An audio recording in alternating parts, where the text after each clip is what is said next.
Like, I'll be honest, like, the last weekend I did it, same deal, I was like, as soon as I took off, I'm like, I think I pulled off wrong.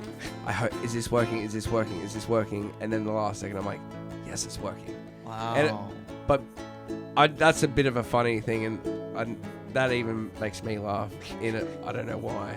But as for every other trick, like, you know, triple backflips, double backflips, time does slow down, and you do know where you are, and crashing is a skill in itself, and when you're crashing, things slow down even more. And that's where I was saying before, the bigger the ramp, it's kind of the safer it is sometimes, because you have more time to fall and figure out where you are and to get into the correct position, so you can save yourself to some extent. So things do slow down a lot.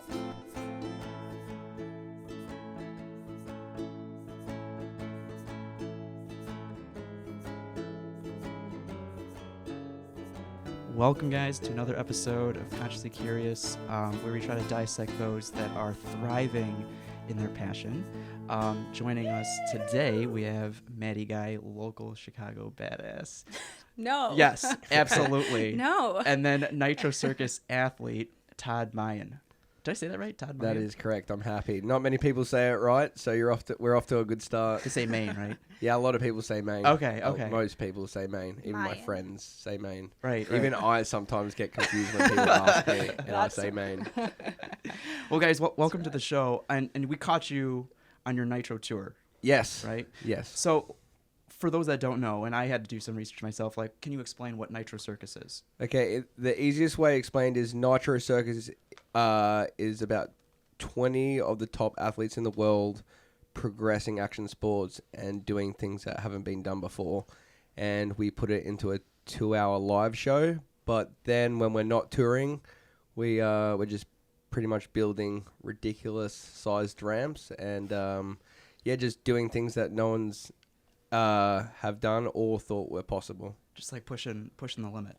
100% pushing the limits 24/7. And how long have you been doing this for? Nitro Circus, about 8 years. Riding a bike, I guess, as at this level, 15, and I'm 27 now, so 12 years. Oh, no way. Yeah. No way. I remember when Dave Mira did the double backflip for the first time, and everyone like blew their brains out, like, what? You just did a double backflip, and then like you just pulled that off like in a YouTube video, and like that's crazy how far like the limit has been like pushed recently. Yeah, we have our landings now, they're a lot safer than what they used to be. Okay. And recently, Nitro, we've built this ramp that's, I believe it's about 12 feet tall. And it's literally to the point now where if you were to ask me a couple of years ago about the tricks that I'm doing, that I'll do today at the show, I would have said, no way. But believe it or not, the bigger the ramps get, it's almost like the safer it is. Because you have more time in the air to kind of see what's going on.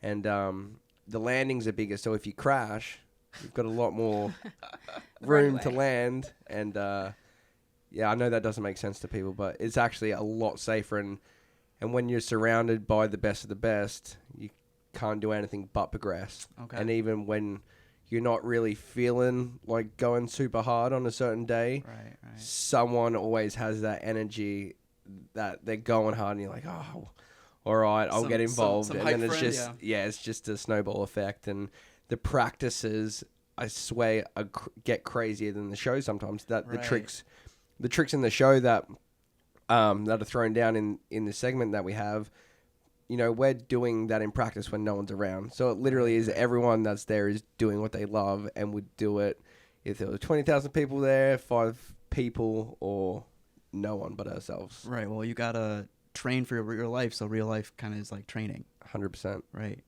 So can you take us back to baby Todd, or like teenage Todd? Okay. And what was it like? I'm sure you started riding for fun. Were you involved in any other sports? Did you skate? What got you into BMX? And how I guess we can dive into like parents and stuff like that later on. Yeah. I did a lot of sports growing up. I swam, like swimming, and then I got into soccer I went to a school that was very into sports. So, like, this is maybe where a bit of discipline came in now. But when school would finish at 3 o'clock, we'd have to get on a bus and go to these playing fields and play. We'd have to pick a sport, a summer sport and a winter sport. And we would have to do that till 5 p.m. And then on the weekends, you'd have to wake up at 8 a.m. to then go play one of the other schools. And but my dad would always write me notes to get out of it because I would go ride my bike. Right. And that's so I loved soccer, and then I skated for like maybe a year. Well, I tried to skate. Okay. I wasn't very good at skating. Okay, Maddie's kind of a skater. Yeah, I wish I could skate. I'm a cruiser. Let's be like, I'm not like a trick girl. Okay. Like I just go straight S's, you know. Well, you're better than me on a skateboard then. I just can't. There's something about it. I don't know. I wish I could. But then I stopped playing soccer and then got into BMX, and I was just riding around the block one day with my dad, and I saw the skate park, and I was like, Dad, can I do a jump? Try. And I did a jump, and I thought I went like 20 feet in the air. I probably, went an inch. Yeah. And literally from that one jump, that's where it all started. Yeah. I fell in love from You posted a picture about that. Yeah. Yeah. My dad's been sending me a lot of photos lately. That's awesome. It's been I pretty love cool. that. He must be digging. He must Where- be bored that I'm not home. Where are you from? Where's home? Perth, Western Australia. So Okay. Perth is the most isolated city in the world. It's far from everything. So you had to find something to do. So yeah, and then but it's still a big city. Okay. It's one of the 5 major cities in Australia, but it was that far from everything that I had to go somewhere if I wanted to pursue this. Yeah. So it was either move to the east coast of Australia or just move straight to America. And being away from home is being away from home. If an hour on a plane or 12 hours is just as far. You can't go home to see your friends and family.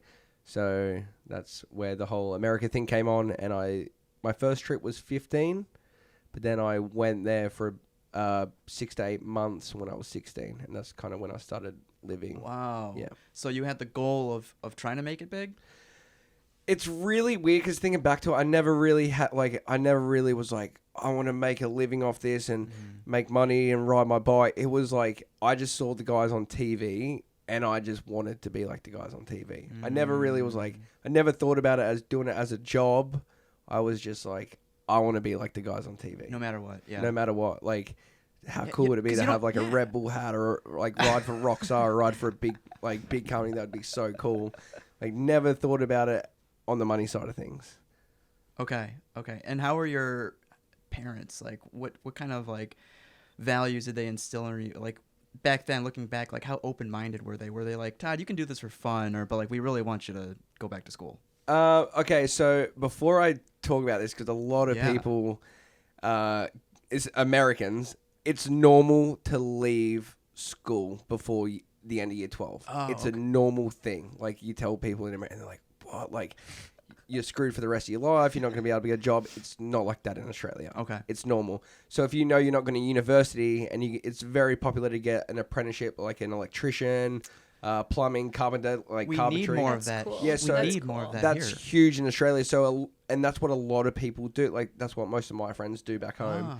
And so it's like, well, it's almost better. Like back then, when I was it was almost smarter to leave school at the end of year 10 and get a head start, because you got to do 3 years of an apprenticeship, and then 4th year you have a full trade. Right. So when kids, are going into uni and stuff, then someone could have a full trade. So I loved school. I went to an all boys private school, socks to the knees, the whole. I did that. Yeah. Well, girls' school. Oh, cool. Yeah. Yeah, it was strict. I met someone at a contest one time. His name was Colin McKay, who was a pro that I looked up to. Only saw him on TV. Met him at this contest. It was like he took me under his wing, and I was blown away. And he was an Australian, but he lived in North Carolina, and he was like, "Yeah, man, you should come stay with me." Oh, okay. And where he was living, it was like everyone called it Pro Town. So that's where it was the biggest BMX scene anywhere. Yeah, you got some videos up there. Yeah, and like there was probably 20, 30 pros living there, and there were 2 private warehouses. One was Dave Mirror's, who is an icon of the sport, and then Ryan Nyquist, and they were the two best places to ride in the world. So everyone migrated to this little town called Greenville, North Carolina. And anyway, he was like, you should come stay with me. And my mum passed away when I was 13. So when the opportunity came up, my dad was just like, mate, life's short. Screw it. Go for it. I'll support you. Yeah. So that's where the whole thing came with leaving school. But I loved school. I liked it. I tried to do well in it. I was that geek in the library at lunchtime, doing my homework so then I could go ride after school. For sure. But yeah, I didn't plan on leaving school. I had full intentions to stay, but then this came up and I grabbed it and went 100% in on it. Holy shit. So if you were to have a backup plan, what kind of like trade or profession would you have pursued? I wanted to go to university. I love animals and loved them a lot more back then than what I do now, obviously, because I ride a BMX full time and that's takes up a lot of my mind. But I wanted to be a zoologist. Ooh. Yeah, so that's what I wanted You to too? do. And that's what I was Yeah, I wanted to be an animal behaviorist in a zoo. cool. Yeah. It's just I found it super interesting. Like, how cool would it be to study animals and see the way they live, and that I love that. So that's what I wanted to do. I might not have been smart enough to do it, but that's what I was going for, and I was studying those subjects. That's what I'd planned for 11 and 12, but Okay. I left. Okay. So let's talk a little bit about the day-to-day of like touring and things like that. Okay. So how's the tour been so far? This tour in particular, Yeah, and it's global, right? in general. This tour in general. okay, yeah, this tour has been good. I tore my grade 2 MCL in February. It just got better before this tour. I rode the first show. I was an idiot and went wakeboarding the next day and re-hurt it. So I've had a bit of an injury, which sucks because you can't play as much as what you want. But this one's been good. It's always good when nothing too serious happens. Yeah.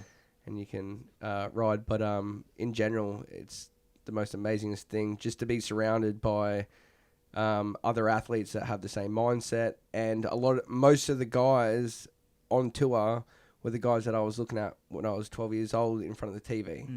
So to be around these guys that I was watching on TV, it just makes you just want to be as good as you can be all the time. Right, on your A game. Yeah. So with those injuries or setbacks, how long were you out for, and like how did you overcome like the itch to get back out there? The worst thing about injuries, and the first thing that goes through my mind when I know something's broken, is what am I going to miss out on? And that's why I get upset. I'm not like, this sucks, this hurts, like of course, but the main thing I think about is what am I going to miss out on while everyone's out having fun and I'm going to be on the couch. Yeah. So obviously when I get injured, I almost try and take a positive approach to it. And just like riding, I'm like, all right, how can I be the best at this and do this the best way? So I take my diet very seriously, and I still go to the gym regardless of what's broken. Because if you got a broken leg, then you can do your arm stuff. If you got arm stuff, then you can do leg stuff, get on the treadmill, whatever. So I can still go to the gym every day. I love going to the gym. It's just something that I love. It's the first thing I do when I wake up in the morning.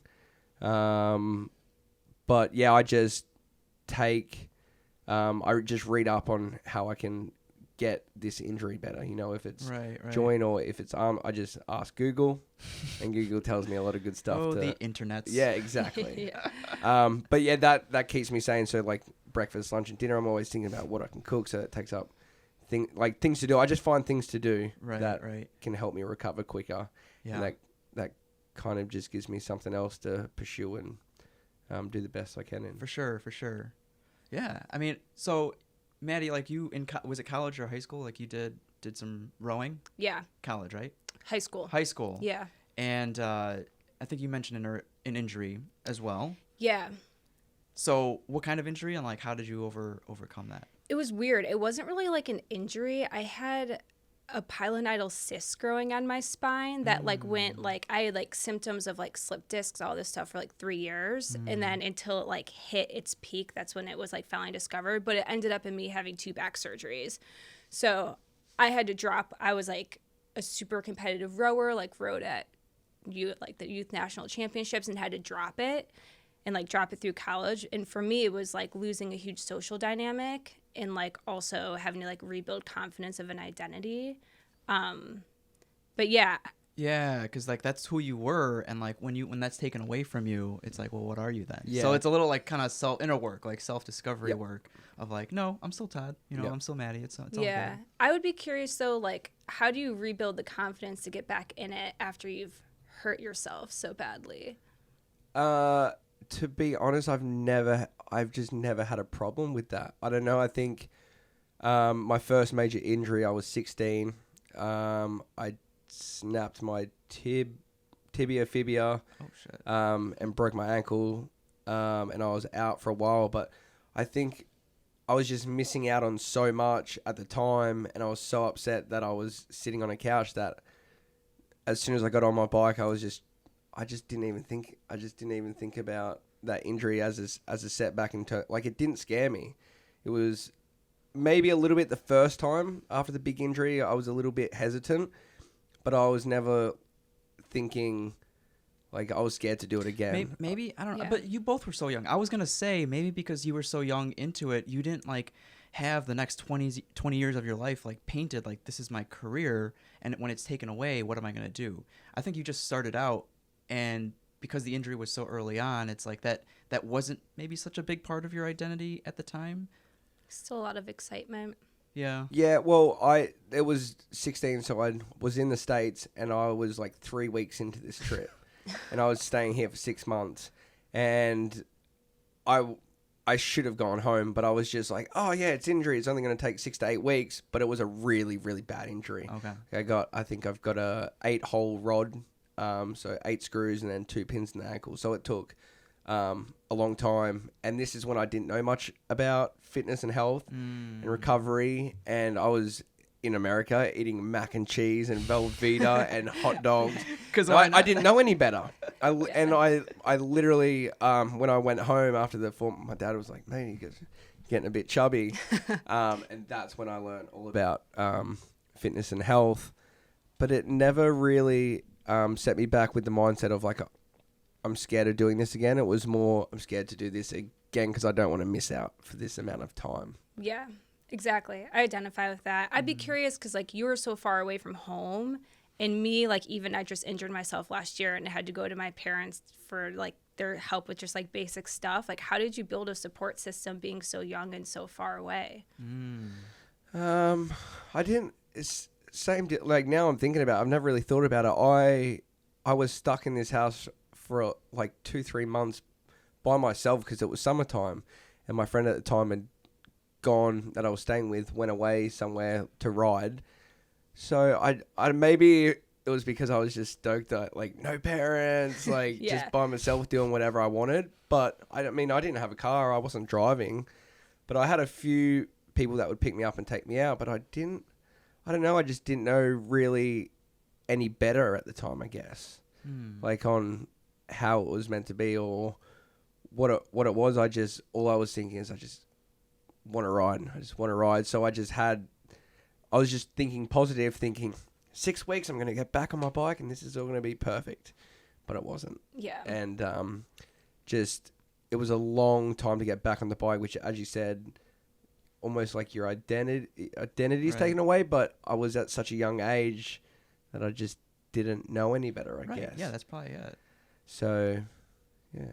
Oh, okay. Well, I guess we're lucky then for like whatever happens at like whatever time. For sure. And I think being younger and just only not knowing any better and experiencing so much and not being, we were talking before about being locked into an environment and not trying other things and not knowing any better.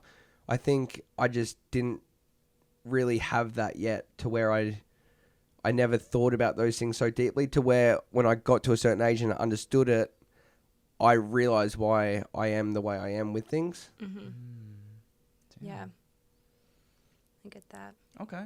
Damn. When coming up with, experimenting with a new trick, can you like walk me through like what's your process? Do you like try to visualize it to like the deepest like core? Because sometimes some of these tricks like you can't see what you're doing while you're doing it. That's the funny thing you bring this up. I had a thing last week and I started asking people, I'm like, do you see this when you're doing this trick? And everyone's like, yeah, I look. I'm like, I don't. Because someone said to me, like, I'm doing this new trick at the moment. It's a double backflip 360 no-hander.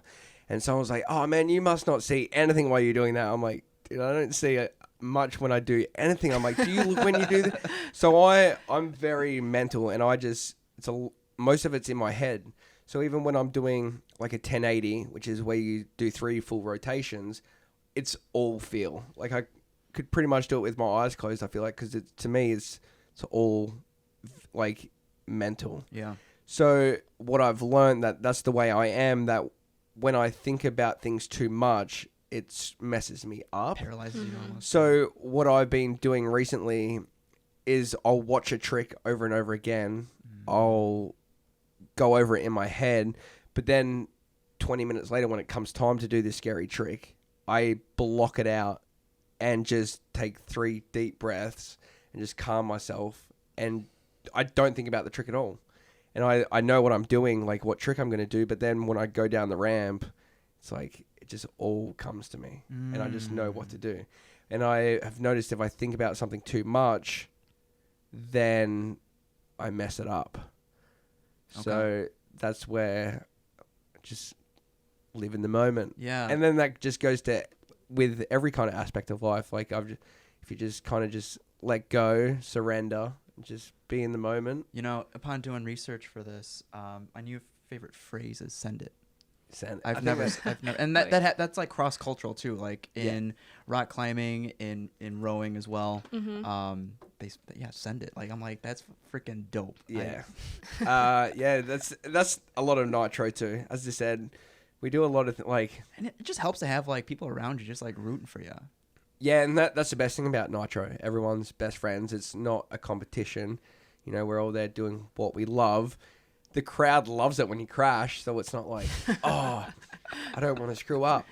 It's like, well, they're going to be happy either way. No way, for real? Yeah, the crowd people love seeing other people get hurt. Maybe if they were I wouldn't when we go. It's like that's not what I'm there for. I say that I'm there to you have medical training, so you're like, no, in action sports. I don't mean it like people.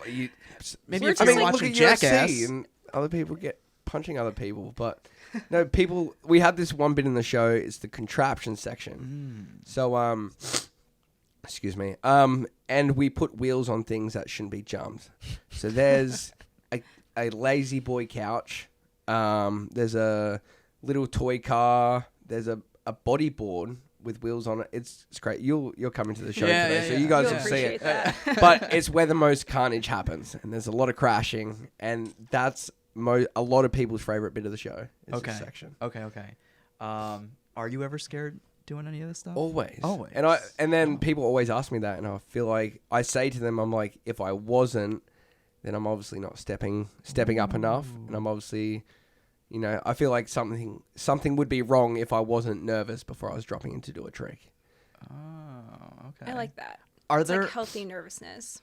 Yeah. Are there any people that are like just stone cold? Any like Nitro athletes that are just like stoic about it? In what kind of like not scared? I mean, I think the older we get. It changes a little bit, but so it's pretty much been the same tight group of people for the last 8 years. Okay. But I mean, there's a couple. Most people still like every day are still trying something new, crashing, falling off, and I mean. It's the same thing. Like if you're not crashing and you're not falling off, then you're obviously not trying hard enough. That's amazing. And that's what Nitro's all about. And when I get scared of doing something, I just think, I'm like, this dude just did this, So I'm like, come on, man, like step it up and just do it. And a lot of the times it's nice to have a big fall and crash hard, because, you know, if as long as nothing's broken, you get up straight away. Right. The adrenaline. So it's like when you had that big crash, you're like, it is okay to fall off, and I can crash hard and get straight back up, and it builds your confidence knowing that you can crash hard and get back up. It's That's such a good perspective. But have you seen people that get paralyzed after that fall and be like, wow, I don't know if I can do it then? Yeah. So I saw a couple of two really bad things in about a six month period. When I think I was 20, and one was my friend Brett, and he had a really bad crash that changed his life. And then 6 months later, at a Nitro show, one of my really good friends, Bruce Cook, he crashed and was paralyzed. And crazy thing, he's actually a part of the show again, and he straps himself on. His bike has like a cage, this thing to where he can strap himself in, and he backflips still, like he flips his motorbike still. Oh. It's absolutely unreal. But seeing those crashes, it does play with you a little bit, and it's obviously something that you never wish upon anyone or never want to see. But sometimes it definitely puts things into perspective and does make you be a little bit smarter at certain times. Yeah. And now that I'm older, I do think, whoa, like I shouldn't have sent that trick that time because it wasn't ready. Because there's certain tricks you do and you know you can get close and it's like, yeah.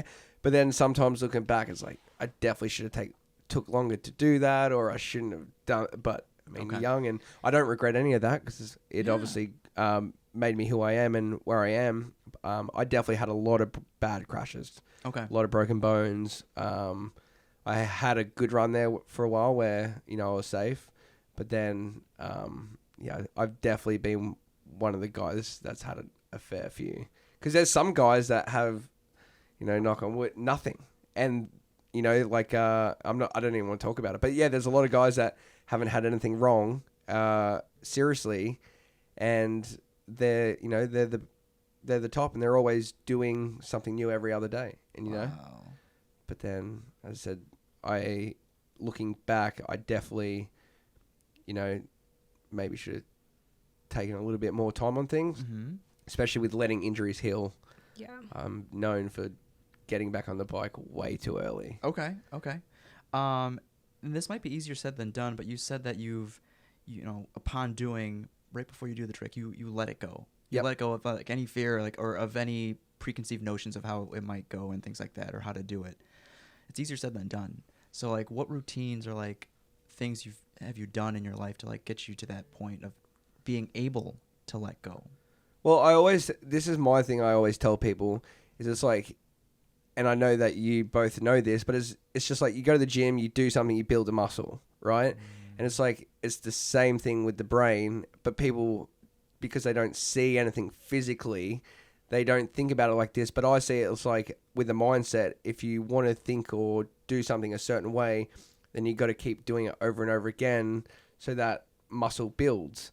So, I mean, it's hard at times to block things out, but when you do it a certain amount of times, then your brain just does it without thinking.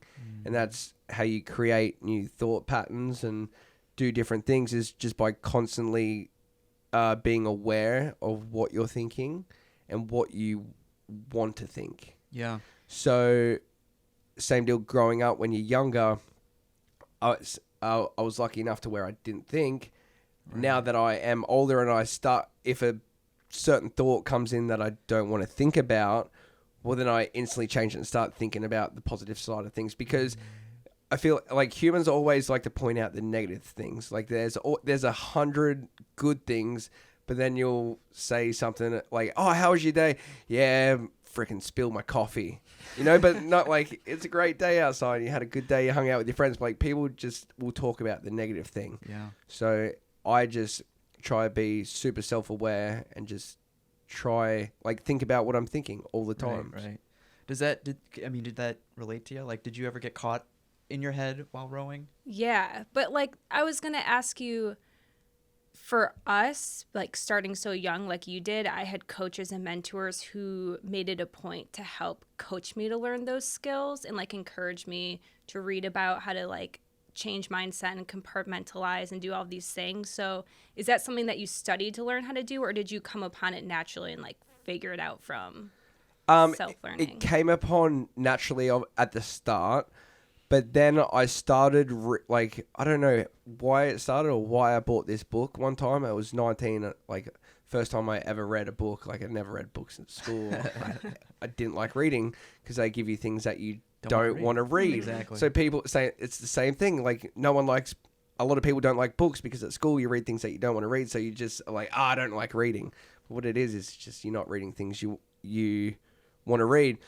But the mindset came upon naturally. But then when I started reading and learning about how humans work and how the brain works, then that made me understand why I was a certain way and where I was in life. So then I was like, well, if this is where I am because of this, then I'll just keep thinking this way and keep doing these things and just apply it to other aspects of my life. Yeah. So, I don't know. I think some people just like sulking and being negative and like maybe creating drama. I mean, I do themselves. it. Like we all do it, and Pity, like self-pity almost. Yeah, and it's like it turns into a pattern, I think. Okay. But there's so much there's so much research out there if you read it of people who like really awesome scientists who study these thought patterns and how you can literally change like energy around you and like alter the universe. Like it sounds so weird, but there's documented like scientific studies about this. Like law of attraction or like even deeper than that. Okay. So there's this really good book that my buddy Connor gave me, and I'm blanking on it, but I'll find it in my house and send it to you guys. But it's an entire book of how just you changing your thought can change like everyone around you in situations and bring things to you that you want for yourself. It's so cool. And I think like a lot of young athletes learn that naturally through participating in sport. And that's something that carries on through your entire life. And that's why I just love sports. And if I ever have kids, like that's what I want them to learn from. It's like, I don't care if you're good at the game, but you just learn so much how to adapt and think. Just like mindset even for outside of sports. I wish this stuff was taught to kids. Right? In school. Yeah. And then same deal, like we get it as adults, but you have to make yourself do it. So it's like, I always tell people when they're trying to find their passion or whatever they want to call it, I'm like, well, when you're young, your parents put you in school and make you play soccer and make you play hockey or go swimming. But as an adult, and so you find all these things you love, right? Mm-hmm. And then as an adult, you have to do that yourself. So if you don't put yourself, if you are curious about, oh, I wonder what it's like to take photos and get good at it, just do it. But if you were younger, your parents would put you in that and be like, do that, do this. So as an adult, you just have to have that mindset of putting yourself and trying new things. But just as an adult, people stop learning things once they leave school. Maybe they're making excuses for themselves, or maybe they just, like we talked about this prior, but like just feel trapped with having other issues like that they gotta do, like having dependents, like or whatnot. So like they might have to keep a full-time job, even if they don't love that full-time job, just to make ends meet. But then again, it's like on your free time, you gotta like take it upon yourself to go explore and experiment and find out these things that could potentially be your passion. It's hard. Like as I said, I learned a lot when I was younger. Naturally, and then I read about it now, so I understand. For example, but I didn't just ride a bike and get a bunch of sponsors and make money to travel the world. My dad funded my first trip, but then so our summer's different to here. So our like everything's backwards in Australia. So like summer here, it's winter there. So when I would go home from America around October, November, I would work a full-time job and save, like I was living at my dad's house, of course, because I was young, but I would work this 6 days a week, a job, save every penny, spend like $50 a week because, Dad was buying the food and stuff. I was lucky for that. And then at the end of March, I would grab all the money, budget out what contests I could fly to on my own dollar, how much hotels, how long I can live over there for. And then I'd go over and spend all that money and then try and make finals and make a bit of cash to fund myself, and then I would come back And then that little bit of money I made, so the first year if I made like $2,000, like then I put that away, but then I'd go back to this job and only work for 4 months. And then I would go back, spend every penny, go on these contests, and then I started making finals and making a little bit of money. That's amazing. And then I would go back, and I did that for 4 years. I would go back, save the money. And then now that I'm older and you read about, pursuing something and making, your dreams reality and all that stuff, I was like, I sacrificed everything and I worked this job, save every penny so then I could go to this contest and this contest on my own dollar. So now as an adult, I'm like, well, that's how you make dreams come true, is hard work and, only focusing on that one thing. And all I wanted to do was ride my bike. So I'd go work, save all the money, ride my bike.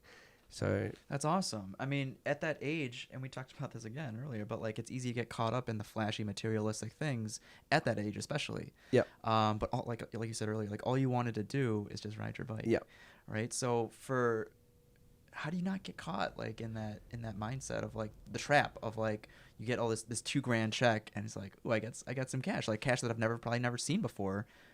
I'm gonna go travel. Well, that $2,000 that I made was probably over like 4 months too, like $400 so here, $300 here. You poured time and sweat and energy. Yeah, into I never thought like anytime I made any like if I got $100 check for writing like a little show or something, I'd instantly just be like, cool, this is for next year.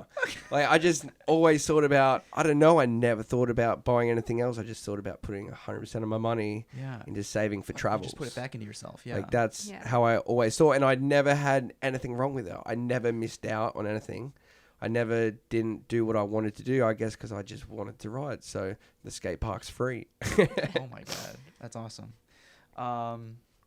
So for someone trying to get into the scene, how do they go about it?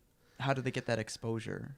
So I guess it's a lot different now than what it used to be because of the whole social media. So do you want to hear it from my turns from back then or now? Or both, I guess. Let's start with how you did it. Exactly. How I did it is these contests I was going to, I didn't really have a place to be there. Like, now that I'm looking back, I was like, whoa, like, that's crazy. I was around all these guys that were the best. Yeah. But the reason I was there is not because a sponsor sent me. It was because I saved my money and I flew there and I was at this contest. So just be around, like, do what you have to do to be around the people that love to do what you love to do. Without the expectation of being noticed, though, right? Because that'll set you up for failure. 100%. And same deal. As a kid, I gotta have fun. Didn't know what I was doing. Right. And I was very shy. I have my moments still, but I was very shy back then. I didn't talk. Like, were you starstruck? Well, yeah, I guess I was just around all these guys that I was watching on TV since I was like 10 years old. And then I was around them, so I was super nervous. And one of my really good friends now that helped me out a lot growing up, gave me a place to stay, Daniel Durs. Still now, he always, will always make a bit of fun of me. And it was being like, dude, you were just... He thought I was rude and arrogant and thought I was a snob. Oh. But I was just quiet. I was scared to be around these people. I was just in awe. I couldn't believe it, know? And then same deal, I wasn't at their level, but this is the people that I'm around all the time. Yeah. So I expected myself to be like them and as good as what they were. And the only, like, who I wanted to be was them. I never looked, there was no guys in the middle because I was hanging around the top 20 guys in the world. Right. So I was just like, that's what I got to do. There was no middle to be like, oh, this guy's good and goes to these contests. It's okay, not to make finals. I was just like, I have to make finals. Like, I want to be in the final. I want to be on the podium. Right. So that's where it comes with surrounding yourself with the best and do what you have to do to be around like-minded people, because then that's what you hold yourself to. Is these other people, and then you can see why they are and how they work, and you're lucky enough that you can ask them questions and what do you think about before you drop in for a contest run. Some people, everyone's different, Some people visualize their runs a lot. Some people don't. Some people just drop in. But, just surround yourself with like-minded people and just focus on that one thing that you want the most. Huh. Yeah. Yeah, I love that. It's nice that you had a dad that supported Very you lucky. going. Like, I love my parents for driving me to different states to compete and like be with my people, even though they didn't understand it. I think it's just like so important to find community, especially at a young age. Like, I'd be curious to know, like, did all of this structure that you implemented in your own life help you live like more, I guess what I'm getting at is like, since I was so deep into some things younger, like I lived like a very like clean, structured life, like very like low key, like I didn't party much, Yep. like, you know, like, so I'd be curious because you were around older people with Yep. fame at an early age. Like, how did you navigate all of that, or did the community keep you pretty straight? Well, this goes back to where I'm lucky that I didn't do it the hard way, because, by working the job and going there because I loved it at the time. But I was spending all this money that I saved and worked my ass off for. I'd wake up at 3 a.m. in the morning to go to this job. What was the job? I was just picking and packing fruit and veg orders. dope. Working in this big warehouse, Yeah, just yeah. packing orders. But then I would be finished at 10 a.m. I'd go straight to the gym, have a nap from 12:30 to 2 p.m. Wake up and then ride to 7 p.m. So it was perfect. But from working the job and getting that money, I wasn't there to party. Like I had come all the way from Australia. I've worked hard to save all this money. Buying a couple of, if you buy beers, it adds up pretty quick. So that's a couple $100 over, a couple weekends. So then it's like, I could use that couple $100 for an extra flight. So that's how I think about anything with money. If I'm spending it on something that, like a materialistic thing, I'm like, well, I could use this to better myself in this area of my life. And that's where the discipline has come in, to where now I'm like, oh, I could go and buy this. This is cool. But then I'm like, or I could save it and then use this money to fly there and spend a week here and ride with this person. So I just always put it, I guess, investing in yourself instead of buying something that's cool and going to impress someone. I'm trying to write the best story for my life. Right. To add to that, how did you not get, and being around older people, like get caught up in the party culture and like, oh, let's just get bottle service or whatever and like just go all out. It doesn't have to be materialistic things, but getting caught up in like the party scene. Or is there a party scene, after a Nitro show? It's like, do you guys go out and hang now out it's different. Okay. Now it's a little bit different. I'm 27, Right, so of right. course I go out. Yeah.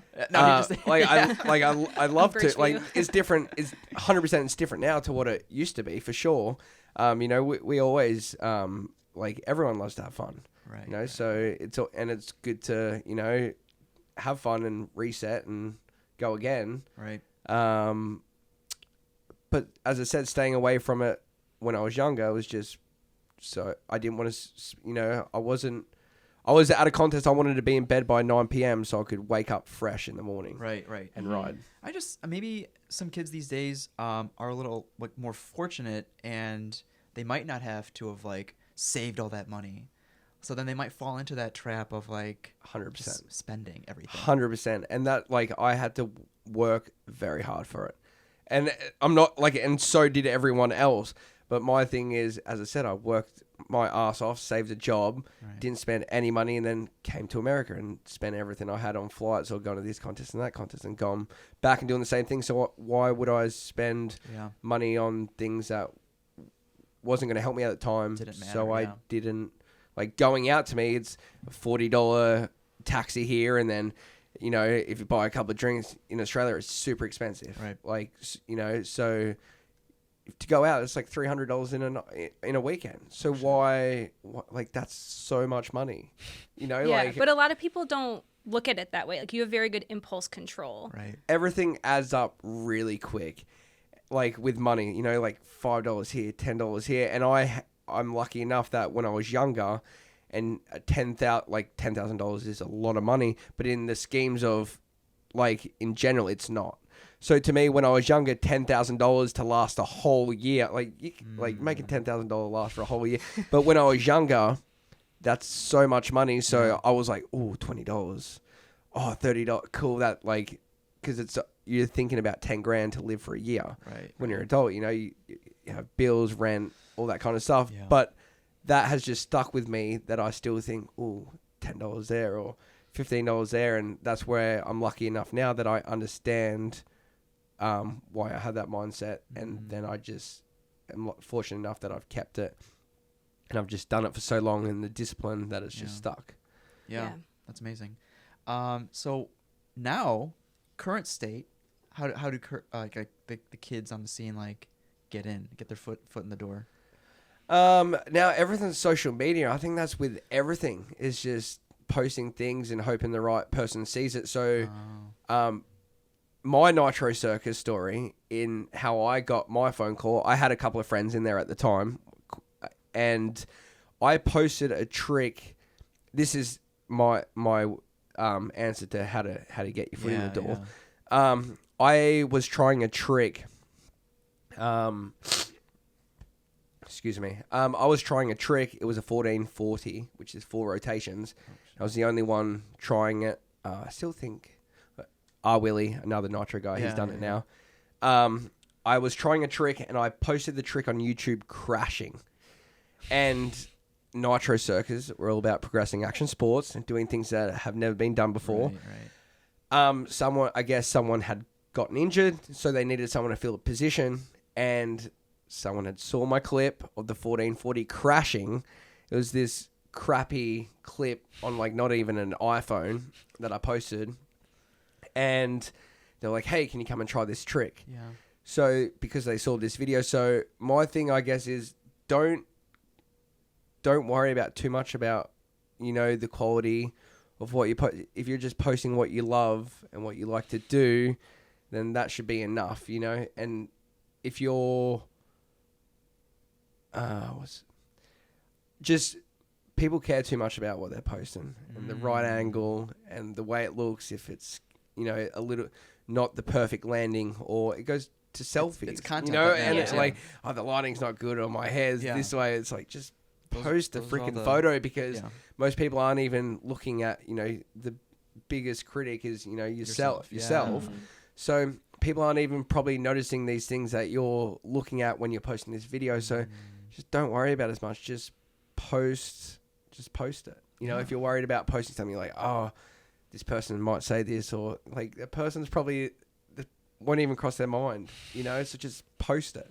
A lot of people think about all these things that could be wrong or what other people are thinking, but no one's probably thinking about it, and 2, who cares? Yeah. Like, aren't you trying to like live your life and make your dreams come true? So why would you not do something that could, jeopardize where you want to be in the future? Yeah. I have a question. Yeah, go ahead.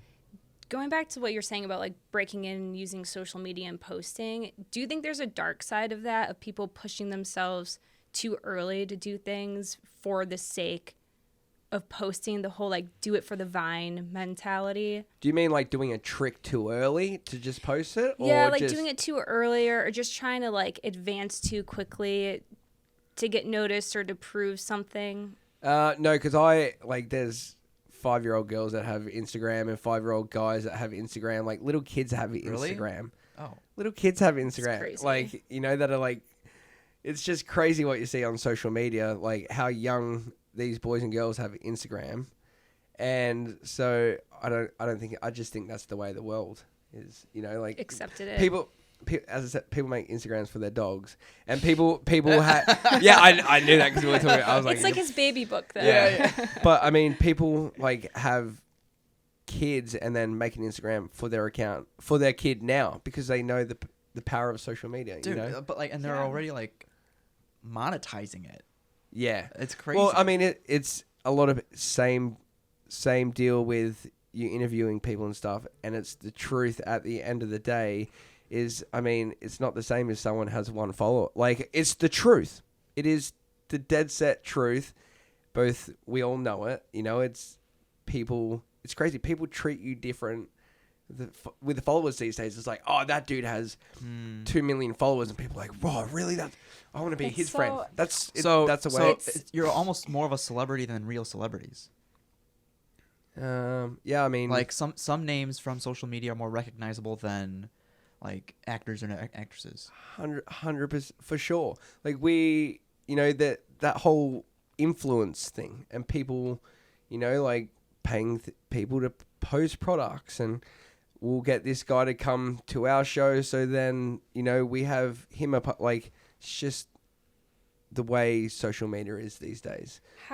So I work at Twitter. I'll disclose that. And we have a lot of conversations internally about like the follower metrics, the like metrics. Are they incentivizing people to take the actions we want them to take on the platform? So we talk a lot about removing follower accounts, removing the counts of likes on a tweet, because are we incentivizing people to just post content to get followers or just to get likes? Or are we incentivizing them to contribute to a healthy public conversation? Likes.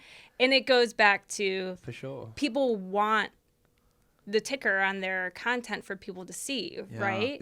It's likes. I'm sorry, because same deal, like all the time. I have literally 6-year-old kids that come up to me and they say, oh, you have this amount of followers, I only have 10. And I'm like, dude, you're like 6 years old. Yeah. But every kid does it. Like, I see it a lot more because I like riding with younger kids, and it's all they care about. They talk about it like in a subject amongst themselves. Like, but is it healthy? Like, that's what I'm saying is like, is there a dark side? Like, should people be obsessing over these nominal numbers? Not. Yeah. Of course not. But that's just, I mean, it's just the way it is right now. So it's not good at all. Like, right. But I mean, that's what it. I mean, if it wasn't for that and the likes and the followers, what's the point? It would be something else, though. Something else would take its place. Ooh, new social media platform? Well, no, before that, something else is going to take the place of these kids being like, because it's being popular, it's being cool, it's having, same deal. What we were talking about before, identity and being a part of something, and that's where the ego comes in, and every kid wants to be cool. Every kid wants to be, like, most kids want to be cool and famous and be popular at a young age, and that's what shows if you're cool or not. There's actually something now that, hypothetically shows that you're cool. Every kid, remove social media and the likes say that wasn't around. Kids at school, every kid wants to be cool. Every kid wants to be liked. But now there's something that they can physically say and see that they have this many followers. That means I'm cool. And, like, that's literally... And it's their peers saying that. Yeah. But that makes me sad. But you can't be surprised. No, I'm not surprised at all. So, I mean, what if they remove the follower count? What if you don't know who's watching your stuff? I don't look. And I try. I don't. And you're just posting a post. And even when I'm not, if I'm hurt and I'm missing out on a tour, I don't. You're not. I don't look at anybody's accounts. No, I don't at all. I go in on. I post my thing, post what I got to post, and I get out. I don't look at people's stories because I'm so lucky I get to do so many things. But I still get stressed out when I see people having fun and doing things. Yeah, I'm like, I want to do that. I follow like 20 people on Instagram, and I would say 17 out of the 20, I don't know them personally. And I did this cleanse like 3 years ago, I think, and it's completely changed my mindset on everything. Cool. Like, I love it. And that's where it goes. That's what kids need to be taught now. Things are always changing, and there's always, this needs to be taught about how the social media things work. Like, and as I said, no one's telling, like, we're talking about this now, but a kid sat down and talked to about it, like, oh, this isn't cool, guys. Like, I don't think that is. Like, that's not happening in schools. Like, we're sitting here talking about it as adults, but we're not in front of a classroom explaining it to kids, Kids should take media literacy classes. Okay. Because it's not just about ego and all of that. It's about learning how to filter useful information, correct information, good sources, bad sources. Like, we see so much online, and I don't know if people are taught the tools how to discern fake news from legit information and make decisions. How scary is that? A lot of people get their news from social media. And most people do, and not even that, but like the same deal, like the news, I don't know what your news stations are here, but what's it, like Fox News, CNN. you know, people, like, they want to get ratings when, like, they're a business, so they want people to watch their show, so they're gonna say anything they really want to manipulate something to make people view something. Yeah. But then that's what's going out to the world. Yeah. So people are like, that's true, but it's not. At the end of the day, the news stations are a business, and they not like you're buying from them by watching their station. So they're going to say what they want to make you watch their station. So they're putting out information that they want to put out, and that's not important a lot of the time. And people believe it because that's the news, that's real. And it's the same thing, I believe, with marketing and like campaigns, and people are trying to get you to buy this and that. They're telling you something. Like, there's an agenda. You should buy this because they'll come up with, find these ways to be like, you should drink this because this does this, this, this, this. And that's just like, a lot of the times it's not true, and they're telling people this, and they just see it on the TV or on billboards, and they're like, that's true. And so people don't go out and do their own due diligence, think on their own terms. They're just, it's told to them, by the radio or the news, and they're like, that must be true. And that's most people don't have those media literacy skills. Do you think you learned all of this having been on the flip side of like maybe having a story published about you that wasn't true, or something that was misquoted and inaccurately represented? I love listening to podcasts and reading, and I just love the way I love learning new things. Like, it's just, I feel like you're like a computer. If you don't update the software, then you crash, right? You get slower. So it's like, I like learning new things and understanding more things, because then, it just, you're always growing. Yeah, exactly. And for me, as long as I'm learning something and growing, then I'm happy. That's what makes me happy.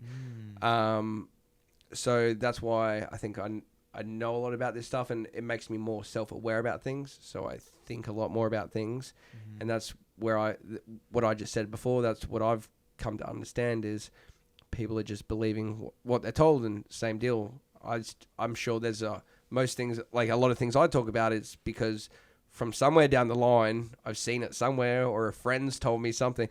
How many friends do you have that be like, oh man, did you see this happened because this, and you're like, oh yeah. And then you're around a different group of friends, and then you tell that story to someone else. And it's like, well, your friend, like, where did your friend get it from? Yeah. And it's just information. And so I think you have to go out and learn it yourself. Does that influence which brands you choose to work with? Do you ask these questions of these brands of what claims you're making? What do I want to align myself with? I don't really have that. I think action sports it's for how big the world is. It's a pretty tight industry. So it's a good industry, and everyone pretty much works close together, like sponsors and with Nitro Circus, that's what I love, and I don't really compete too much anymore at all. I love Nitro. That's what I do. So I don't necessarily have that problem, but I mean, it's the same deal. If a lot of people, if they're offering you a paycheck, people take it, and it's hard not to. Like, if someone's like, hey, I'll pay you, like this X amount of dollars to wear my shirt, how, like, it's so hard to say no. Right. Yeah. So interesting. So, what other avenues can you take as for BMX? Like, how is Nitro like the epitome of it, or like how relevant is like our X Games now? Yeah. So not to me, Nitro is like, that's my life. I will do Nitro for as long as I can, and like, to me, it's the top. Like, when you're a 10-year-old kid riding a bike, it's like you're at the skate park and you love it, because all you're doing is riding a bike with your friends, trying new tricks, progressing, and having a good time with your mates. I love contests because I'm a competitive person, but there's a lot of pressure, and you got to make top 3. And then if you don't, then there's, You got to keep your sponsors happy, and then you might not make money because you've crashed and you've fallen off, and if everyone's is that unbelievable right now at contest riding that if you put a foot down, it's almost like it's devastating if you put your foot down because everyone's that good, and that's what you have to do now to separate the top few guys. So for me, Nitro, I'm that 10-year-old kid again where there's no pressure. I'm riding my bike with my friends. It's not competitive. You only compete against yourself to do the best that you can. You want everyone around you, to do the best they can. And, you're not competing for a paycheck. You're there, you're doing what you're doing, what you love. You have your best friends with you and you're progressing. So for me, I will ride until I can't, like in general, but as an athlete, it's as long as your body can really take it. So I'll ride Nitro for as long as until I can. I love that. It's like everyone needs their own Nitro. Right? It's the best. The place where you can go to feel safe but push yourself. It is the best. It's like just hanging out with it's crazy. We all you're traveling the world with your best mates and you're doing what you love. And there's no pressure. It's like there's nothing else better they're not in the like, world. Todd, I need to see something special tonight. I need a new trick. Well, tonight." no, because we're doing it in practice.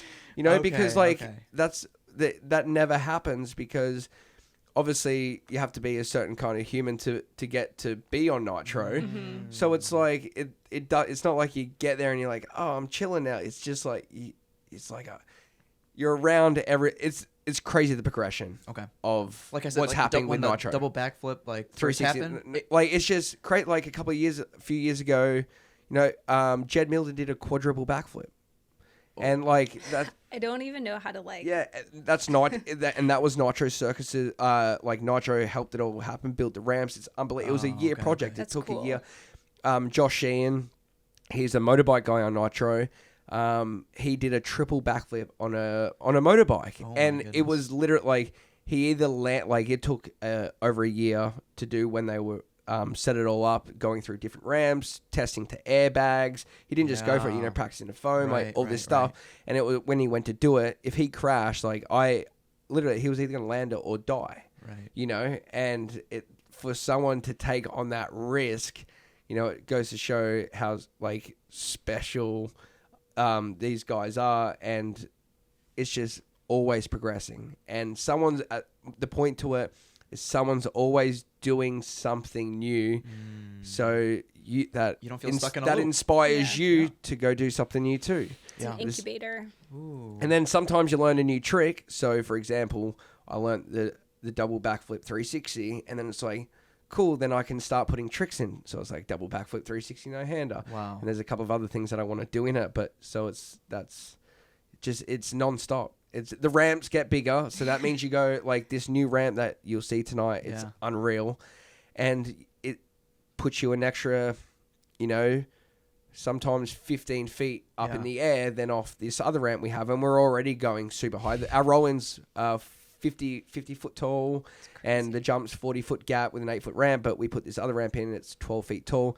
As I said, you're going 15 feet higher, so that gives you more time to do an extra flip or an extra spin, and then you can start adding more tricks into it, and then before you know it, someone's built another bigger ramp, and you're doing this again, and it's just non-stop. Cool catalyst. Can you we talked about letting go, but what about during the double backflip 360? It's like, does time slow down for you? Like that state of flow, right? So does everything just disappear and you're in the zone? With the double backflip 360 no-hander, this is funny and this makes me laugh myself.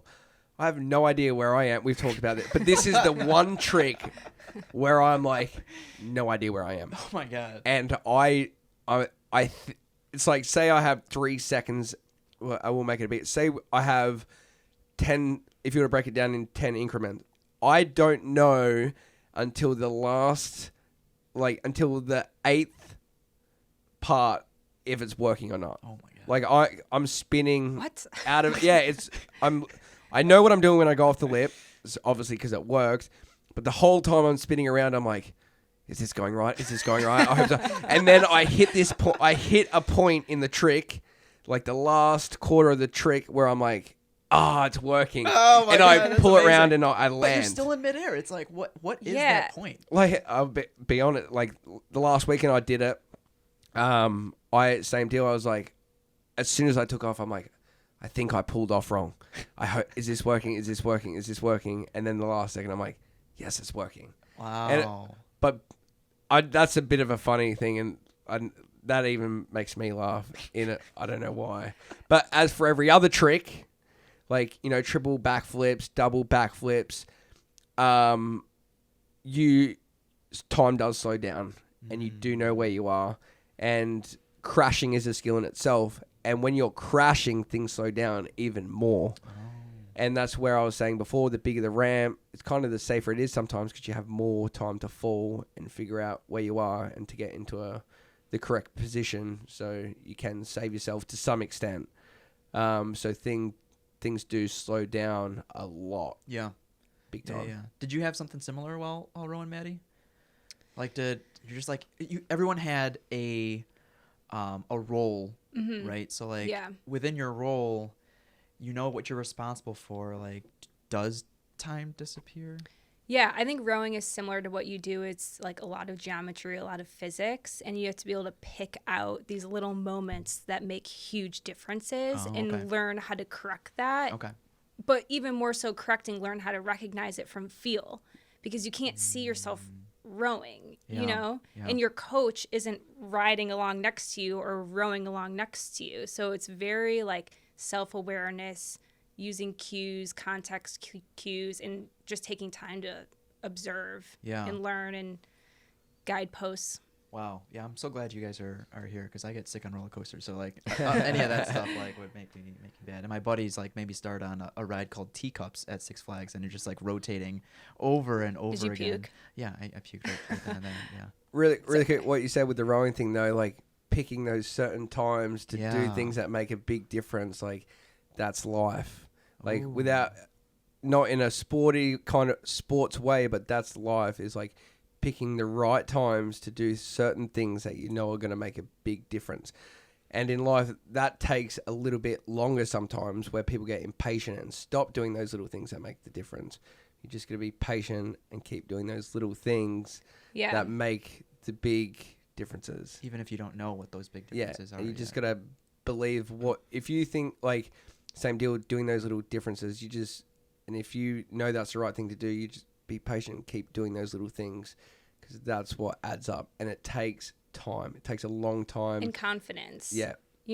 Like in a boat when you're rowing with 8 other people and you're like, I feel like I just need to tweak this one thing, but if that's not the thing I need to tweak and it was the wrong thing, then I mess it up for everyone, But so like you have to learn that self-confidence of like, no, I know, like I've experienced this before, so like I'm just gonna do it. Yeah. But then also having the ability to be like, if I mess it up, like having the rapport with your teammates to be like holding no grudges and self-forgiveness. That's the biggest thing. It's the worst feeling to lose a race for everyone. For sure. I couldn't imagine on that side of thing, because obviously BMX is an individual sport. So yeah, but it still has that like team vibe though. With the camaraderie. Yeah, the camaraderie. But yeah, it's those little, and it's like when you look at, like, you don't look in the mirror. When you look in the mirror every day, like, you're not like, oh, I look older than what I did yesterday. Or like, even in 2 months, you don't look in the mirror and be like, oh, I look older. It's like, it's over like a year span when you look in the mirror and you're like, oh, I look different. So like, because things take time before you really notice a big difference. It's the little things and the little things over time. So it's like same deal into life. You do those little things, you're not going to see a result straight away. You just have to keep doing those little things over time, because then in 3 years, then you'll notice a difference. And then I feel like when that first main change that you notice happens over the couple of years, then you get confidence and it, builds momentum. Yeah. What's the average age in this industry? Like, how long do you think you can keep this up? I mean, I heard something the other day that UFC fighters peak when they're 30. So, I feel as fit and healthy as as ever. So, as long as you eat right and you do the right thing with your fitness and health. I mean, there's guys like the guy I said before, Daniel Durs. He's 32, 33, and he's still kicking ass and, Right. you know, beating, you know, the best 22-year-olds, 23-year-olds. So, and he looks after himself, you know. So, I think over the last, you know, few years in sports, obviously fitness and health has come on a lot more heavily because people are realizing the effects that it does have. But it's definitely a lot more conscious. Everyone is a lot more conscious now of fitness and health, I think, in action sports. Good.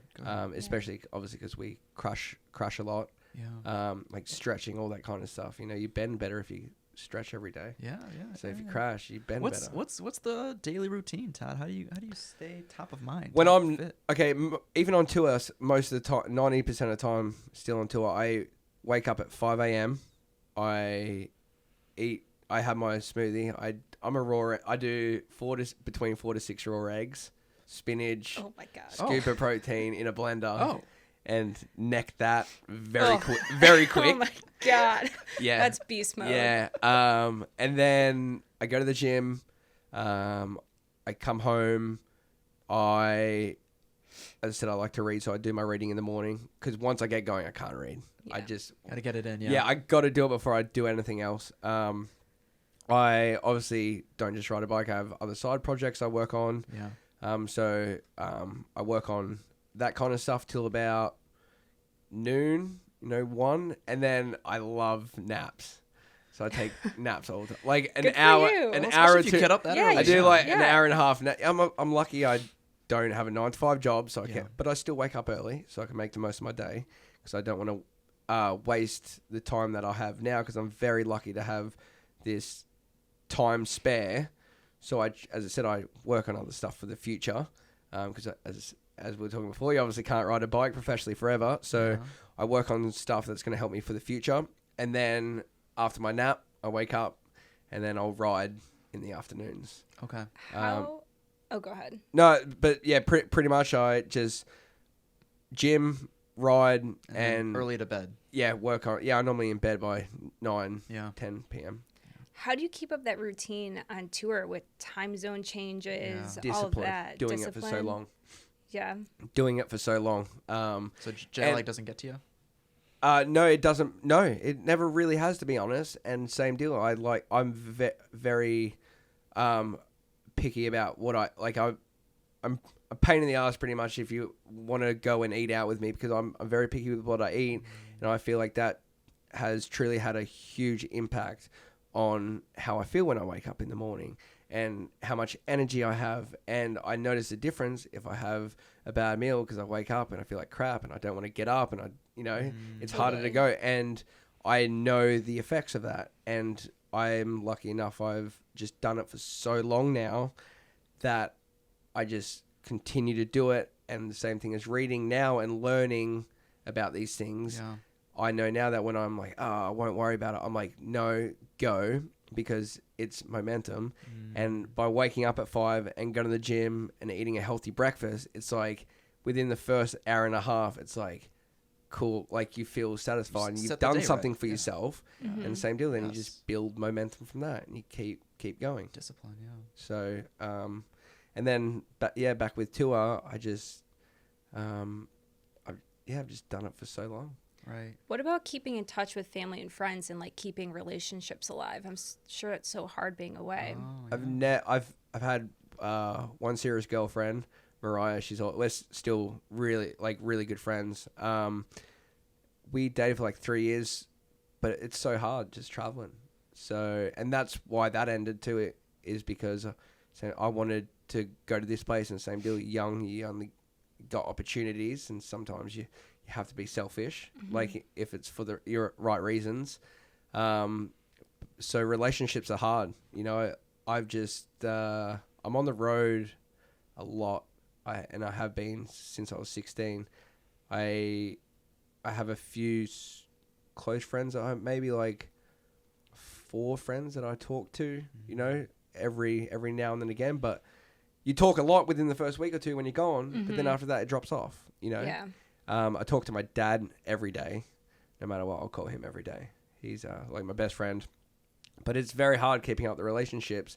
And that has the one good thing that's taught me, though, it's taught me how to detach from things and learn not to worry about certain things that you can't control. Yeah. And so we were talking about at dinner. Be in the moment, you know, like when I miss home, I'm like, well, what, like, it's only home. I don't want to be at home right now because I've got this opportunity now while I'm young and fit and healthy, you know, to be running around and traveling the world. So I'm happy living in hotel rooms and being in a hotel room a lot. You know, like I love it when I'm older and my body doesn't function as well because I know I'm going to be sore when I'm older. That's when I'll enjoy being home and, you know, being in a house. Yeah. But for now, I'm happy being on the road and just being in the moment. Yeah. Has traveling expanded? I mean, I'm sure it has, but like your worldview. Yeah, 100%. You know, meeting so many different people, traveling at a young age and, you know, having to fend for yourself. Yeah. And, you know, catch a plane to America when you're 15 years old. It's a pretty big thing. So I had to learn quick. And then same deal when I'm 15, 16 and I'm hanging around these professional guys I'm watching on TV that are, you know, 25, 26. I was lucky enough I got to learn from these guys. You know, like I got to learn from other people's mistakes and they helped me and told me what to do and what not to do. I had very good people around me that told me, don't spend your money on stupid things. Oh, great. Okay. And that kind of stuff. And, but it's funny, I thought of something the other day for the first time since it happened, probably since I was 6, and it goes back to saving the money. My dad said I wanted this like Tamagotchi. You know, remember the Tamagotchi? Yes. Like I wanted this certain one time. It just come out, and it was probably only like $20 or something, and I had $20, and I was like, Dad, I want to get this one. And I remember getting so angry because he wouldn't let me buy it. He made me wait 2 weeks. He goes, if you want it in 2 weeks, then you can buy it. And in 2 weeks, I didn't want the thing. I was like, I'm over it because everyone had it. And I was like, and that's same thing. If I ever want something, like a certain car or something, I'm like, I'll see if I want it in 2 weeks. And then I'll go on a trip. Yeah. And it'll be the best trip ever. And I'll get home and be like, I don't want that anymore. Yeah. That's great. I love that. My mom used to give us candy bars, and she'd make us hold on to them all day before we could eat them. So, like, we'd have to, like, have them in our hands until we could eat them. And then, like, how did you go with that? I think, I think it worked. Like, I have very good impulse control. But, like, it's so funny because then half the time at the end, like, my brother would be like, I don't really want it anymore. Like, like, you know what I mean? He's like, it's, like, lost its, like, excitement and appeal. Yeah. Okay. That's awesome. I like that. With your influence and platform now, what do you hope to accomplish with it? Just helping out the next generation coming through with action sports. You know, just being able to not only help them with riding, but teaching them this stuff that we've just been talking about. You know, not buying dumb things and, you know, giving them a different way to look at life and self-awareness. And it's cool to be able to help younger kids with that stuff. Right. And as I said, there's some things that I can't explain, so it's cool. You can just send a video or something to a kid and be like, listen to this, you know. And that's what's awesome about YouTube and social media is, you know, if you want to know something, Google it. You know, how not to stress out. Google it. There's a million videos, and it's cool to understand and look at other people's perspectives and see how they deal with it, you know, and see how other people think about things. I mean, you would think with social media and how connected we can be, you would think that people would have easier access to a world perspective, a world view. But then some people pick and choose who they want to follow, and they might just easily unfollow people that they don't see eye to eye with. Yeah. Right. So then whoever their feed is just their own tiny, narrow perspective. Yeah. And that's sad. Very. But it's hard though, you know. Even for me sometimes I'm like, I should, when I'm at the gym on the when I'm doing cardio, I'll always watch a YouTube video or listen to a podcast. And there's some mornings I'm like, oh, I just want to listen to music, and I'll be like, I'm going to listen to music. And then same deal. Now I've done it a certain amount of time with the discipline coming in. There's times when I think that, and then I'll watch the YouTube video, or listen to the podcast. I'm like, I'm so glad I listened to that instead. Yeah. Like, you just got to make yourself do it. And then when you're doing it, you normally enjoy it, because it's, there's a lot of times that I don't. Sometimes I'm like, oh, I don't even really want to ride today. And then your friend will call and be like, come on, man, come on. And it's like, I love riding my bike. Like, that's my life. But, there's times that you don't want to do things. And then I'll go out and ride, and I'll ride for like 5-6 hours. And I'm like, that was the best thing ever. And that's what when it comes to doing something that I don't want to do, I remind myself of how that works. Not just with riding. If a friend's like, hey man, I'm going to this, you should come check it out. You might like it. If you're like, nah, I don't know.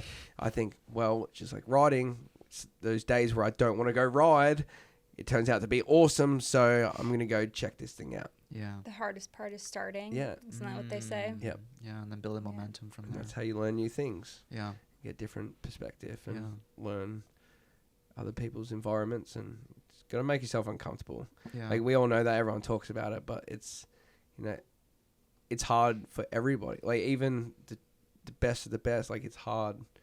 It's those little things that make the big difference. Yeah. Yeah, you have your own YouTube channel, right? I've been slacking on it. My okay. goal is to get back on it when I get, same deal, when I get home. Like, why not now? Right. I'm going to do one today. Do some vlogging. I'm going to do one today. Regularly. So I'm going to say it, so I have to, I'm going to do one today. And it's the last show of tour. You did a meetup with like at your park. With Nitro? Yeah, no. Well, you had TP, you had Travis there, but yes. that meetup, and like I'm sure you get a lot out of that about giving back to next generation of the next riders. generation. Yeah, and same deal. The little kids, the younger kids, they have that mentality like, yeah, just send it, just go for it.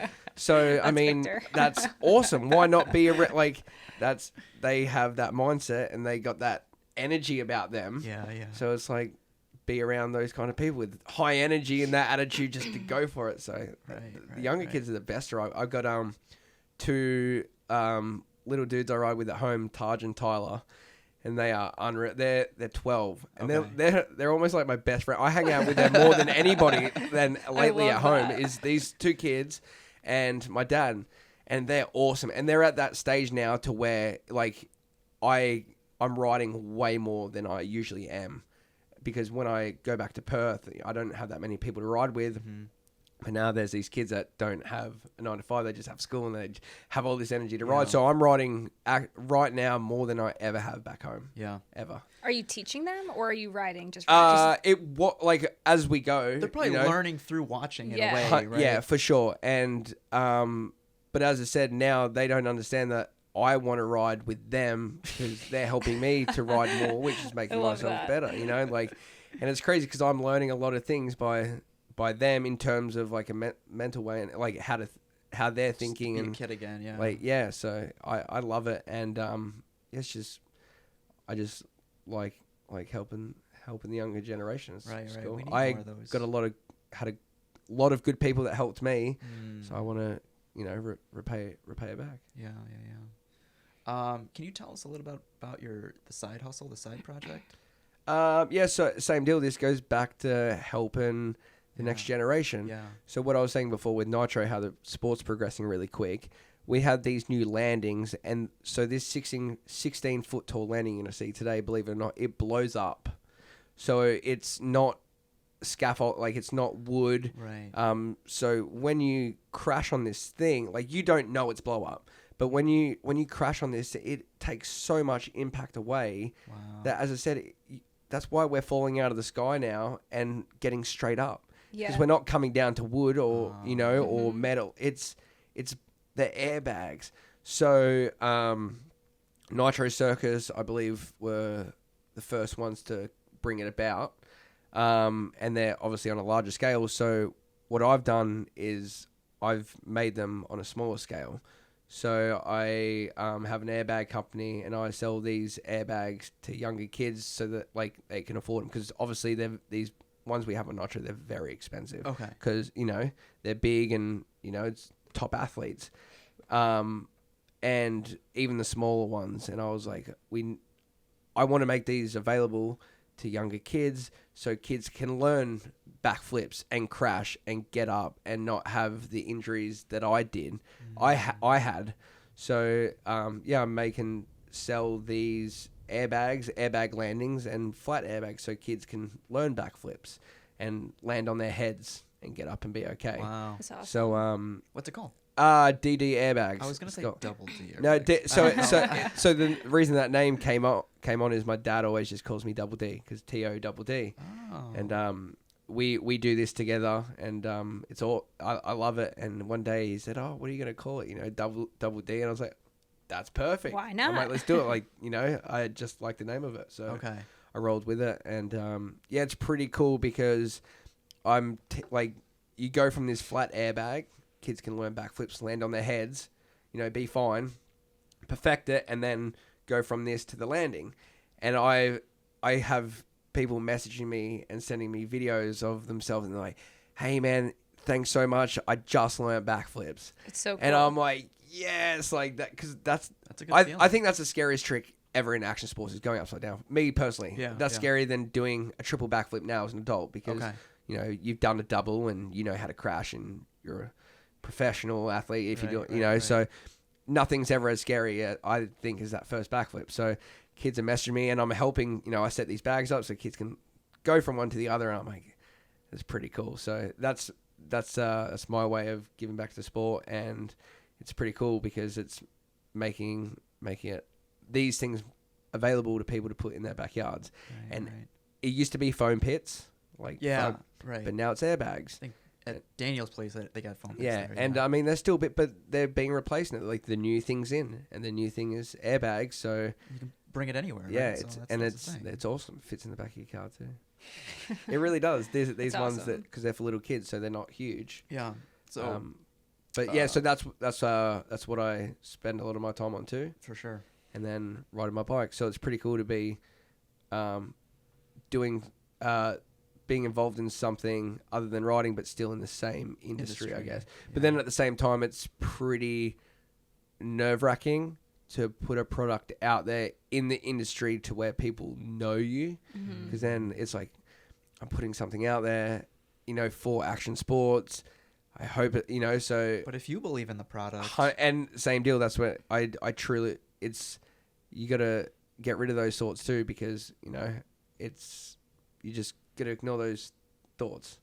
And I put it out there, and it's great. And I've had great feedback. And as I said, I get to help the next generation of keep pushing the action limit. Sports, and I'm saving a lot of broken bones. So yeah, that in itself is good, because that sucks. Yeah. If you don't mind sharing, how do you plan, if you do have these plans, to make DDAirbags a global brand?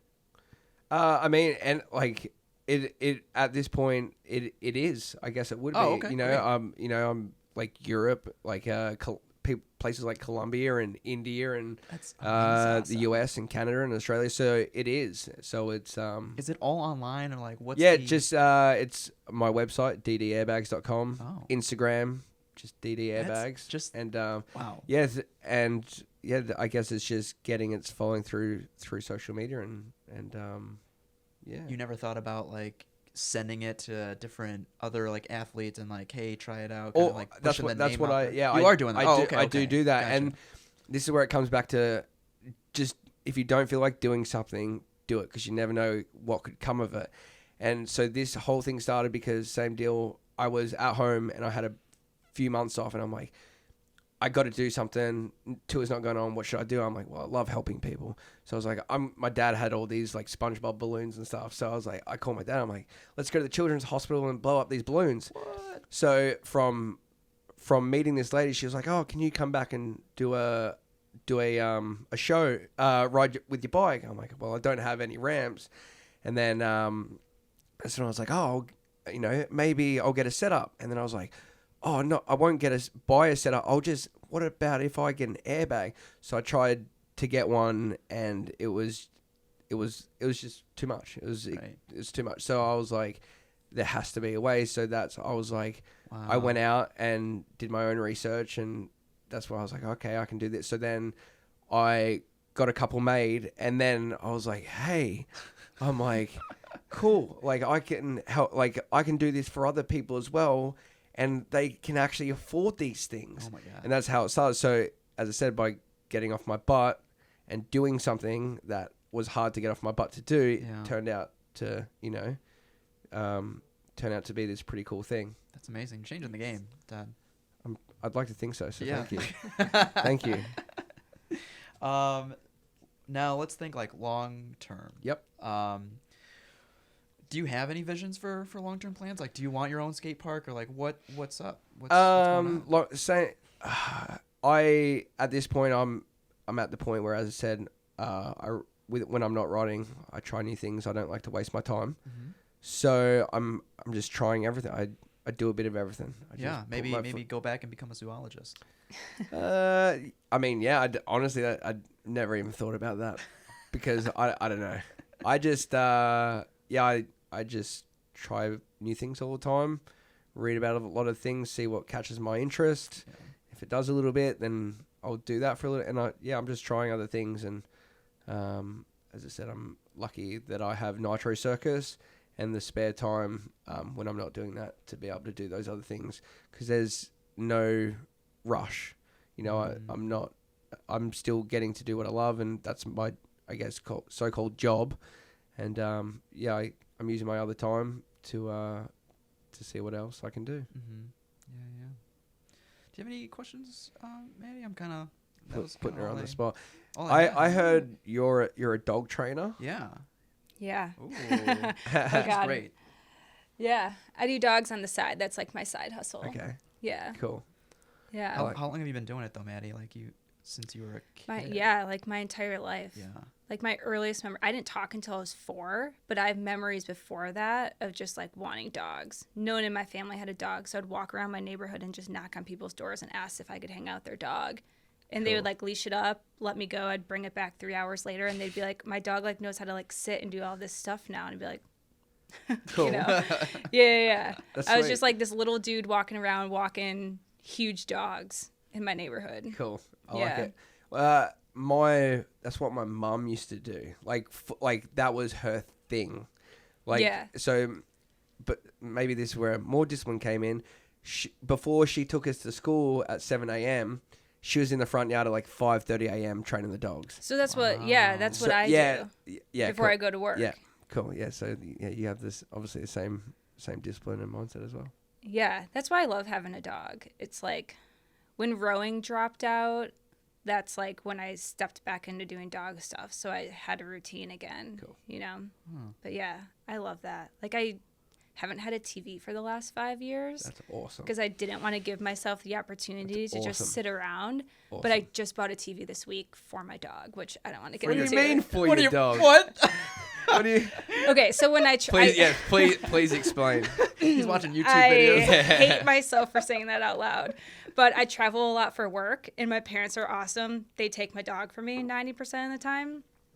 And whenever I pick him up, they're like, he watches TV. Like, he loves to watch. They're like, he sits and he watches TV. And so my mom would send me videos, and, like, he legit watches TV. And she's like, so I was like, I guess I should just get my dog a TV. So I bought him a TV for a second birthday. Right. Plasma? Yeah. What are we thinking? 4K? Yeah, Yeah. it's a 4K. 50 My inch? buddy who really likes TV helped me pick it out. And he's like, so like the TV's like, you don't really want to watch the TV, but he's like, I still want to get the dog a nice TV. So he like helped me pick What's a he good watch? balance. Yeah. Do you put on like? No, Blue's he like Clues? watches the news and stuff. No way. No way. He's like, my dog is an old soul. Like, I think he was like a World War II veteran or something in his Okay. past life. I like Because it. his eyes look at me like, I've seen some shit. You know? That's funny you say, because I've seen you showed me a picture of your dog before, and now I can see that he does have that look in his eye. Yeah, like when you talk to him like a baby, he looks at you like, I'm not a goddamn baby. Like, I am a man. You know, like, talk to me with respect. Yeah, he's an interesting dude. That's awesome. Yeah. So now I have a TV. I hope I don't get sucked into it. Right. But That's why your mum's always calling to try and take care of him. yeah, she loves the dog too. He's a good soul. But Well, as much as I want to like get into training dogs and stuff, we'll probably save that Let's for not, another yeah. episode. I That's don't just like wanna a bore little everyone. deep hole that we gotta get into. No, it's like she's great with like training dogs and stuff. So like that's a future episode for sure. But Todd, I mean, did you want to like leave the guests with any advice or any? We went pretty deep today. Yeah, I feel like I've said it. Just try and be as self-aware as possible. Yeah. Learn new things. Be nice to other people. That's simple, but a lot of people don't do it. It's just be nice to people all the time. Right. And when you're thinking something negative, just try and change the mind to think something positive. Because as I said, over time, it's like a muscle. It builds, and it just becomes a new pattern, new thought pattern. Yeah, make yourself feel uncomfortable and try new things. Yeah. All the time. Yeah. Never stop learning. Never sit still and just... I feel like that's when I get down, is when nothing happens and I'm not learning anything new. Like every year, like my thing is every year, like I'd be upset if I wasn't a better version of myself the year before. And I always think about like this one thing, and it's like if something comes up, I'm like, would I regret not doing this or doing this if when I'm on my deathbed? So if something comes and I'm like, I should do this or I shouldn't, or should I go to this and learn that? I'm like, will I regret it when I'm on my deathbed and I'm about to die? Like, and that makes me move a lot, is because I mean, no one wants to live with any regrets.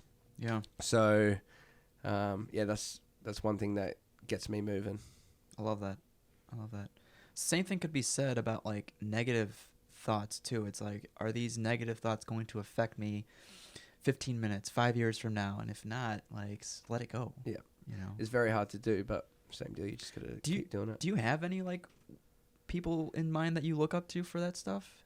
Because we met on like D-Rock's page, but like, yeah, it's a big shout out to D-Rock. But I feel really bad for it. But there's this one main guy I listen to, Tom Meyn. yeah, he's cool. And I just love his Impact theory. impact theory. Yeah. Because it's same deal. He brings on these people, and you get to learn about these other successful people and what they do and how they think, and then you can adopt these into the way you work your life.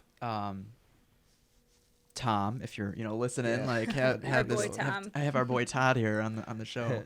But that's all I had, Todd. So thank you guys Thanks for having me. spending the time, Maddie, as well. Like your humility and gratitude like shows, and it goes a long way. And I hope the guests like take something from that. I'm glad like everyone like went like super deep into like not just BMX, but like life and values and things like that. And Maddie and I can't wait to watch you like send it tonight and things like that. Yeah, thanks so much for having me. Yeah. We came in contact. Now we're friends. Yeah. And now we can hang out tonight. Yeah. I'm super excited for you guys to come and hang out tonight. So yeah, I'm super excited to see just how you guys react to the whole thing. Oh my god, I'm gonna soak it all in. This will be awesome. Let's do it. Okay, well, enjoy, guys. Don't forget to stay curious. Aloha. See you in the next episode.